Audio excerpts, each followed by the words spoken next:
आदरणीय पत्रकार साथीहरू, नेपाली कांग्रेसको केन्द्रीय कार्य समितिको बैठक अहिले चलिरहेको छ। बैठकमा केही प्रस्तावहरू प्रस्तुत भएर पार्टीका नेताहरूले बोल्ने क्रम सुरु भएको छ।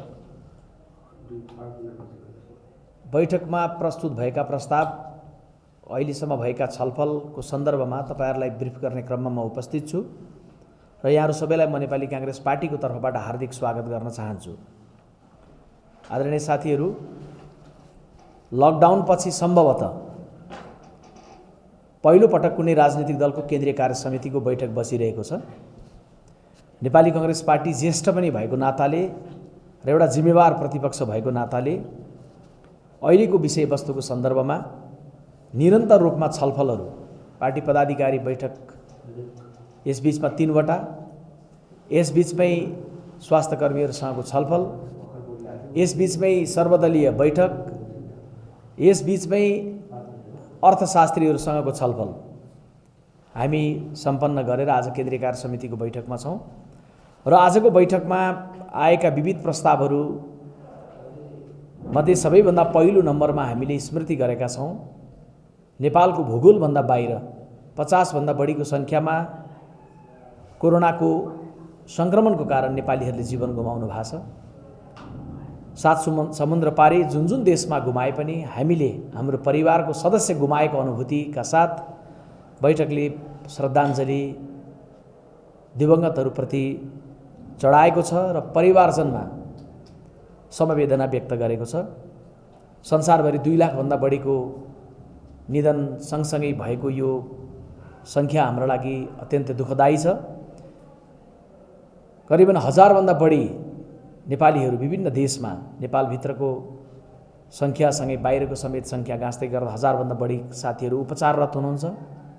स्वदेशभित्र होस् या स्वदेश बाहिर उपचारमा सामेल भइरहनुभएका सबैको स्वास्थ्य लाभको कामना पनि नेपाली कांग्रेस पार्टीको बैठकले गरेको छ र बैठकले अहिले छलफलको क्रममा कोरोनाको जोखिमका कारण कष्टकर जीवन बिताइरहनुभएका स्वदेश र विदेशमा रहनुभएका सबै नेपाली दिदीबहिनी दाजुभाइहरूलाई उच्च संयम र सतर्कताको लागि अपिल पनि गरेको छ।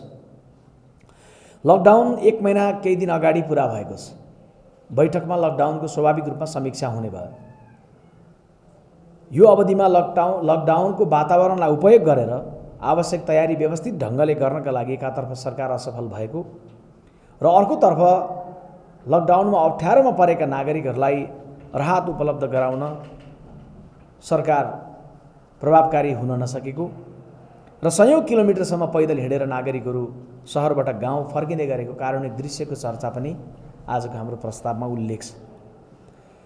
केन्द्रीय कार्य समितिमा प्रस्तुत प्रस्तावमा फ्रन्टलाइनमा रहेर कार्य गरिरहनुभएका स्वास्थ्यकर्मीहरू जो पीपी लगायतका अत्यावश्यक सामग्रीको अभावमा पनि कार्य गरिरहनु भएको छ, उहाँहरूको उच्च मानवीय भावना, त्यस्तै प्रतिकूलताको बीचमा पनि अहोरात्र कार्य गरिरहनुभएका सुरक्षाकर्मीहरूको लगनशीलता या दिनरात समाचार सम्प्रेषण गरिरहनुभएका सञ्चारकर्मीहरूको क्रियाशीलता, यी सबैलाई नेपाली कांग्रेस पार्टीको बैठकले सम्मान प्रकट गरेको छ, उच्च सम्मान प्रकट गरेको छ र सँगैमा सरसफाईको क्षेत्रमा सामेल रहनुभएका दिदीबहिनी दाजुभाइहरूलाई पनि सम्मानका साथ बैठकले स्मरण गरेको छ। नेपाली कांग्रेस पार्टीको अहिलेको भूमिकाको बारेमा पनि बैठकमा प्रस्तावको रूपमा छलफल भइरहेको छ। खास गरी नेपाली कांग्रेस पार्टी अहिले 2 वटा भूमिकामा केन्द्रित रहेको, एकातर्फ कोरोनाको जोखिमबाट नेपाल र नेपालीको रक्षाका लागि प्रतिपक्षका रूपमा पनि जिम्मेवार भूमिका निर्वाह गर्ने र अर्कातर्फ केपी ओलीको नेतृत्वमा रहेको सरकारबाट लोकतन्त्र र लोकतान्त्रिक संविधानको रक्षा गर्ने दायित्वमा पनि उत्तिकै क्रियाशील रहने, हाम्रा यी दुवै भूमिकालाई अझै प्रभावकारी बनाउने सन्दर्भमा पनि बैठकमा छलफल भइरहेको छ। जोखिमको सामनाको सन्दर्भमा सरकारले जे अयोग्यता राख्यो, यहाँहरु जान्नुहुन्छ कि माघ 10 गते कोरोनाको पहिलो संक्रमित नेपालमा भेटिएको 100 दिन पुग्न लागेको छ। यसबीचमा विश्व स्वास्थ्य संगठनले जे चेतावनी दियो, नेपाली कांग्रेस पार्टीले जे ध्यानाकर्षण गरायो र सञ्चार माध्यमको निरन्तरको जे खबरदारी भयो, त्यस बमोजिमका कार्यहरू हुन सकेनन्। सरकारले यस बीचमा खास गरी दुईटा विषयमा असफलता यो अवधिको बीचमा प्रस्तुत गरेको छ, अयोग्यता प्रस्तुत गरेको छ। एउटा पिपी लगायतको अत्यावश्यक सामग्रीको व्यवस्थापनको सन्दर्भमा यो अपर्याप्तता रह्यो। अर्को राहतको विषय जे हो त्यो अधुरो रह्यो, अपर्याप्त रह्यो र अव्यवस्थित ढङ्गको भयो।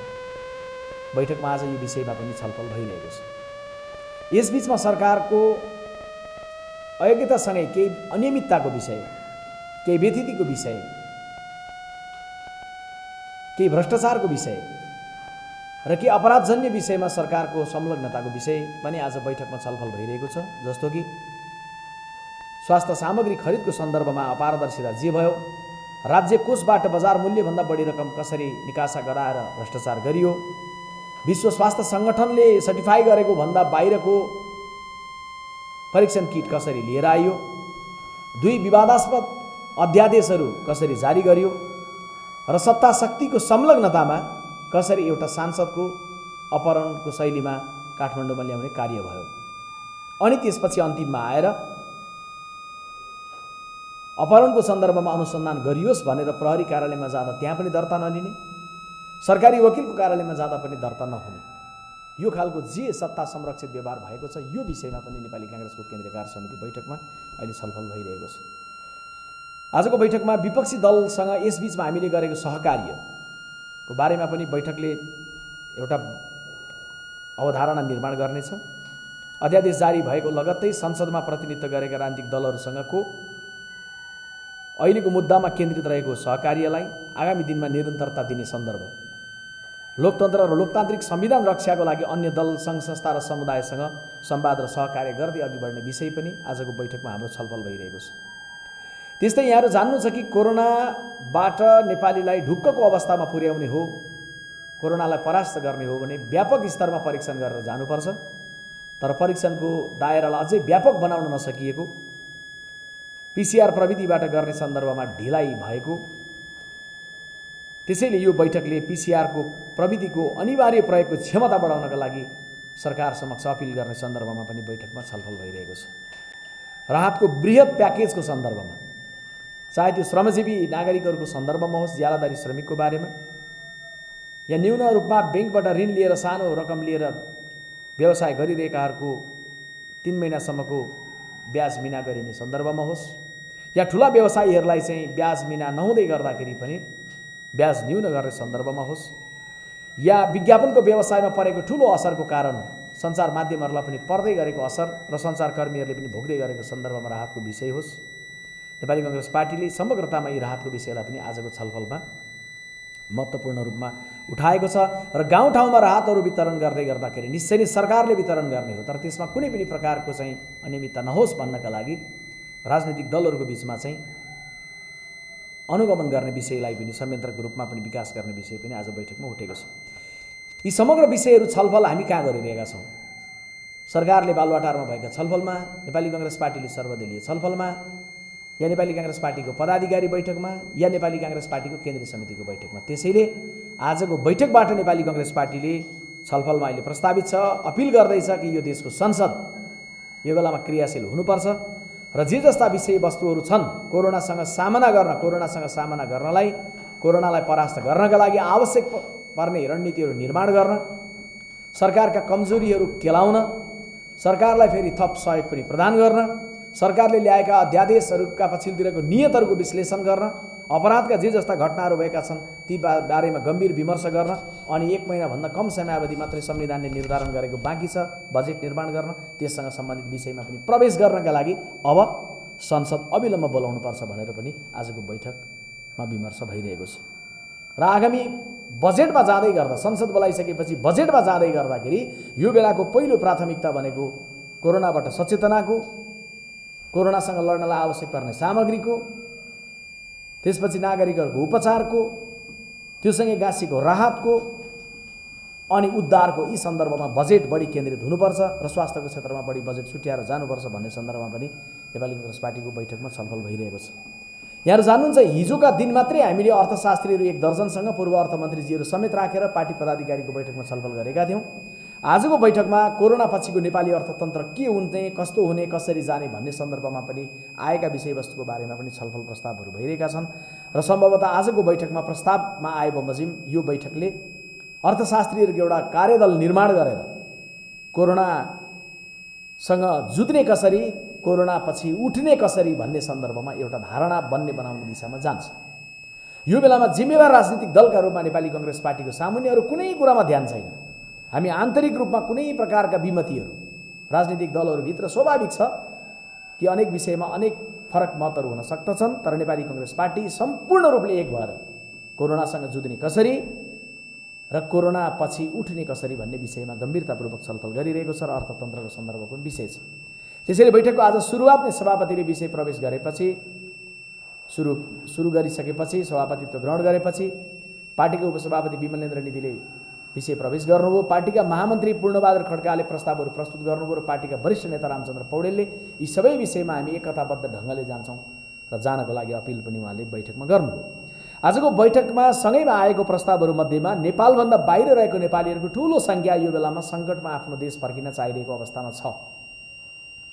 चाहनाको हिसाबले सबैको चाहना एकसाथ होला, तर नेपाल देशले प्राथमिकता छुट्याएर सबैभन्दा पहिले जो एकदम अप्ठ्यारोमा परेका छन् या ती देशहरू जुन देशले अवैधानिक रूपमा बसोबास गरिरहेकाहरू भनेर सूचीकृत गरेर जसलाई छुट्याएर देश पठाउने क्रममा ल्याउन खोज्दैछ, पठाइदिन खोज्दैछ, तिनको हकमा देशभन्दा बाहिर रहेका संसारका जुन कुनामा रहेका नेपाली हुन् यो बेलामा आफ्नो देश फर्केर आउन चाहँदा अप्ठ्यारोमा परेकाहरूको हकमा एउटा रणनीति निर्माण गर्ने सन्दर्भमा सरकारले तत्कालै पहल कदमी सुरु गरोस् भन्ने बारेमा पनि बैठकमा छलफल भइरहेको छ। त्यस्तै खेतीको मौसम प्रारम्भ भएको छ। यो समयमा मल बिउको अभाव भयो भने कृषकहरूलाई खेतीमा जाने कुरामा चाहिँ परीक्षण पश्चात प्रेरित गरेर पठाउन सकिएन भने, बिउ बिजन राख्न सक्ने अवस्था भएन भने, खेतीलाई राम्रोसँग सकिएन भने अबको 6 महिना 5 महिना 6 महिना पछाडिको अन्नको अभावको कारण हामीले एउटा अर्को खालको चुनौतीलाई सामना गर्नुपर्ने हुनसक्छ, भोकमरीको। त्यसैले आजको बैठकले जोखिम रहित ढङ्गले उत्पादनमा सरिक बनाउने सन्दर्भमा व्यवस्थापन गर्नुपर्ने सन्दर्भमा पनि सरकारको ध्यान आकर्षण गराउने गरी प्रस्ताव आएको छ। त्यस्तै नेपाली कांग्रेस पार्टीले यस बीचमा पैदल हिँडेर जाँदै गरेका कैयौँ यात्रुहरूलाई ठाउँ ठाउँमा पानी खुवाउनेदेखि खाना खुवाउनेदेखि मोटर चढाएर गाउँमा पुर्याउनेसम्म पनि पार्टीका साथीहरूले गर्नुभयो। ठाउँ ठाउँमा गर्नुभएको विषयलाई स्थानीय तहमा निर्वाचित या अन्य साथीहरूले गर्नुभएको विषयलाई एप्रिसिएट गरेको छ र उच्च सतर्कताका साथ निरन्तर नागरिकको सेवामा समर्पित रहिरहनका लागि नेपाली कांग्रेस पार्टीले बैठकले आज देशभरिका पार्टी पङ्क्तिलाई पनि थप अपिल गर्दैछ। त्यस्तै स्थानीय रूपमा जिल्ला स्तरीय तहमा स्वास्थ्य कर्मीहरूसँग, सुरक्षा कर्मीहरूसँग, सञ्चार कर्मीहरूसँग निरन्तर समन्वयमा कार्य गर्नका लागि, राहतको स्थितिको नियमित अनुगमन गर्नका लागि, अप्ठ्यारोमा रहेका जनतालाई सघाउनका लागि, व्यापारी व्यवसायीहरू समेतसँग संवाद गरेर जनजीवनलाई तुलनात्मक रूपले अप्ठ्यारोबाट सहज बनाउने विषयका लागि, अनि लकडाउनमा घरभित्र लक भएर बसेका विद्यार्थीहरूको शैक्षिक भविष्यको सन्दर्भमा राष्ट्रिय रूपमा पनि हामी विमर्श गर्दैछौँ। जिल्ला तहमा, गाउँ तहमा पनि शैक्षिक प्रतिष्ठान र विद्यार्थीको बीचको समन्वयको सन्दर्भमा केही दृष्टिकोणहरू स्थानीय तहमा बनाउने कुराका लागि पनि नेपाली कांग्रेस पार्टीको बैठकमा यी प्रस्तावहरू आएका छन्।